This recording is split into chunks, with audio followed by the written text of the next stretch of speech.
Bonjour à tous, nous sommes début mars et c'est maintenant que se réveillent les reines frelons asiatiques, aussi appelées fondatrices. Chaque frelon asiatique capturé en ce moment, c'est potentiellement un nid de frelons asiatiques en moins. D'ailleurs à ce sujet, la municipalité d'Atillé a décidé de prendre en charge intégralement le coût de destruction des nids de frelons asiatiques sur toute la commune. Donc si vous voyez un nid, n'hésitez surtout pas à contacter la mairie, sa destruction ne vous en coûtera rien. Si la mairie a pris cette décision, c'est pour deux raisons. La première est que le frelon asiatique est un destructeur d'abeilles, et on le sait tous, les abeilles sont indispensables à la vie grâce à leur action pollinisatrice. La seconde est que les frelons asiatiques font leur nid de plus en plus près de l'homme, le danger étant que s'il est dérangé, il défend son nid de façon collective. En effet, on peut trouver des nids sous des appentis, dans des abris de jardin, ou même dans des haies. Bien sûr, cette liste n'est pas exhaustive. Revenons maintenant à la fabrication d'un piège facile à réaliser, que nous pourrons laisser en place jusque fin avril, puisque ce type de piège n'est pas sélectif.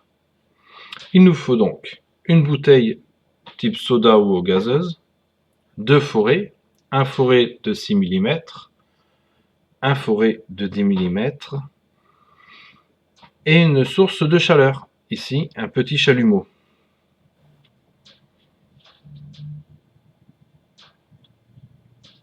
Pour les enfants qui souhaitent réaliser ce piège, demandez à un adulte de vous aider.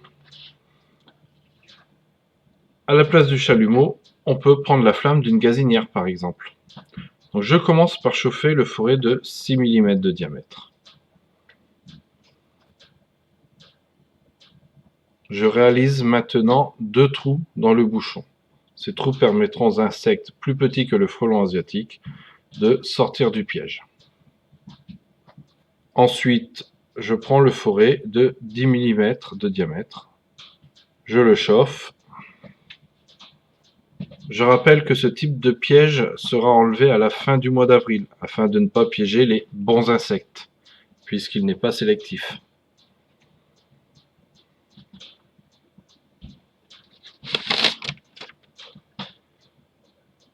Et c'est parti. Je réalise 4 trous face à face, 2 par 2, sur la périphérie de la bouteille.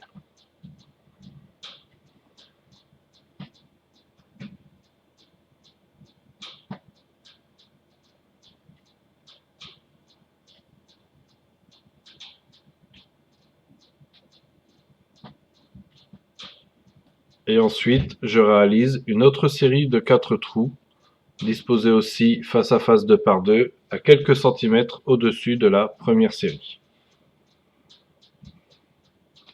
Ces trous seront l'entrée du piège. Les frelons asiatiques cherchant à sortir par le haut, ils ne retrouveront pas les trous d'entrée pour s'enfuir. Ils seront donc piégés dans la bouteille.